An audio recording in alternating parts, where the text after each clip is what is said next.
centers arrived in Quincy in December of 2006. So we've had a lengthy time to get to know the data centers. The first concern we had, and the only opportunity we really had to comment on the data centers, was when they were under the notice of construction and having air quality permits issued. So we didn't have an opportunity to comment on water usage, which we knew nothing about at the time, or any of the problems that would come forward from electrical use. So I'll talk first just a little bit about the air quality piece of this, and how it was really facilitated, things that the state did to facilitate allowing all of these data centers to site in Quincy, where we now have over 400 locomotive-sized diesel engines within about a 2-mile linear length on the north side of our community. Okay, knowing that we kind of sit in a valley, anything that's up against the hill is going to fall down on the lower part of the community. I'm going to turn on my timer so that I hold to my 10 minutes. Okay. All right. So I didn't get involved in this until 2010, but in 2009, the Department of Ecology actually gutted the state's hazardous air pollution regulations.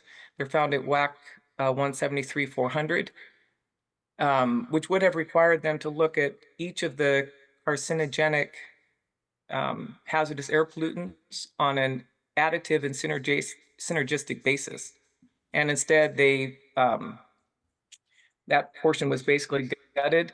And then the 3 different tiers of review, the last one ends with a benefit to the state, okay? An environmental benefit to the state. It was new language that was put into the regulations. The other thing that showed up in the records that we were getting from the state was that the state had actually, this is the Department of Ecology. When I say the state, I'm talking about the Department of Ecology, actually set a goal of 100 cancers per million for our community before they would put any air pollution controls on any of these engines. Okay, again, these are locomotive-sized diesel engines, 3 to 4 megawatts each in many cases. Burning, I don't even remember the numbers now, maybe 40 gallons of diesel an hour. I mean, it's a huge amount of consumption. Anyway, so we got involved on these air permits, and eventually we're able to get controls on all but the original engines that came to town. And so of the 400 plus engines that are permitted, I think there's 100 and I don't know exactly the number that no longer have controls. The other part that facilitated the placement of the data centers in Quincy was the fact that the city always determined that there was they filed a determination of non-significance. So they didn't look, as far as I am aware, look at the water consumption, the impact on transportation. There's underground storage tanks. I mean, there's a lot of different things that are impacting the environment. And yet with each of the permits for construction, there was a determination of non-significance under SEPA. Okay, so there was a willingness, let's put it that way, a willingness to bring in polluting industries without considering the impact on the environment. So I'd talk a little bit about water. I only learned this because I'm teaching 7th grade science right now, and part of our curriculum is climate change. And there was this little dot out in the middle of Washington State, and I was like, I wonder what that is. And so I expanded it, and it was Quincy, Washington. And the consumption in Quincy is 2.2 billion gallons of water.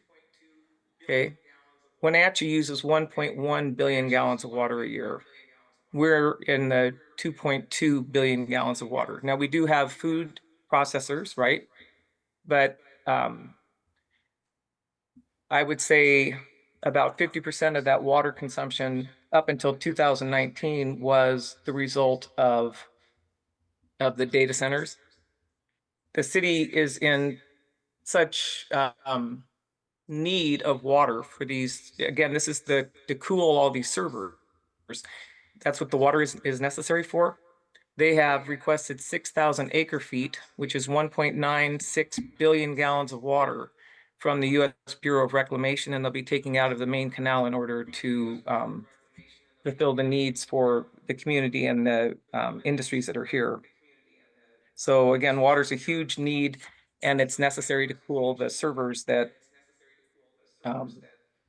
are the main driving force, right, of the AI or data center industry. So you can go ahead and put it on to the next slide, please, Anulia. And I'm sure that former speakers have talked about the energy consumption, and this is only expected to, skyrocket in the future. Before the data centers came to Quincy, we were paying a little bit below or a little bit above 3 cents a kilowatt hour. I know, eat your heart out, Seattle, right? And now we're at 4.99 cents per kilowatt hour. And I would suspect that in addition to our electrical rates going up, that other areas of the state have also seen that because we're a major producer. Reminder for people that may not know our area, the PUD, the Public Utility District, was put here to provide water to the farmers, right? Produce electricity from the hydroelectric dams. I didn't quite say that right, but to provide the electricity to them, and the U.S. Bureau of Reclamation with the dams and the canals was to provide water to the farmers. And so we've kind of lost sight of that main mission because we're losing farm land to facilitate the data centers. Our electrical use, interestingly, is somewhere between the capacity to serve a community of 750 to 750,000 to 1.2 million people, just for our little piece of the state. If you want to go ahead and go to the next slide. So with the AI beginning to be more of an issue in Quincy, they're needing to bring a power line, a 230 kilovolt power line directly from Wanapum Dam. I'm not exactly sure of the exact reason. I suspect it has to do with the higher capacity of delivering that electricity because you do lose electrical current as it moves north. It's not my area of expertise, okay? But the PUD is undergoing eminent domain. They're not taking the shortest route. It's going to cross 113 parcels of land. Going to over 34 residents are going to have to buy those people out. It's the longest of 4 options that were provided. And again, it impacts the most residential property. So this is another consequence of this need for electricity. It doesn't just affect the people that are in the community, right? This is impacting people. It's a 31-mile long line. I should have said that, but it's impacting quite a few people just to serve the electrical needs of these new industries that have come into Quincy. Another piece of this, which we're talking about, I heard the gentleman before me talking about climate resiliency, is that these data centers dissipate a huge amount of heat. Again, that's what the water is used for the cooling of these servers. If you go to the next slide. I serve in another capacity. I'm the president of the Northwest Toxics Communities Coalition, which represents organizations in Alaska, Idaho, Oregon, and Washington. And we have had a couple of webinars on data centers. And Lauren Bridges, who's a fellow at Harvard, had compiled this slide of Quincy. You're looking at Quincy, and the pink is the heat that's being dissipated off of these data centers. I was warned by someone just after I had gotten involved in the air permits, which I will tell you, I didn't do it alone. A retired art teacher and I joined forces, and for 6 years we appealed researched and appealed these permits and had a case against Microsoft in the Pollution Controls Hearings Board, which we won some consideration on, including some health studies here in Quincy. But this is a good example of the amount of heat that is coming off of these data centers that, one, could be put to use in public facilities like schools. I mean, capturing it, right?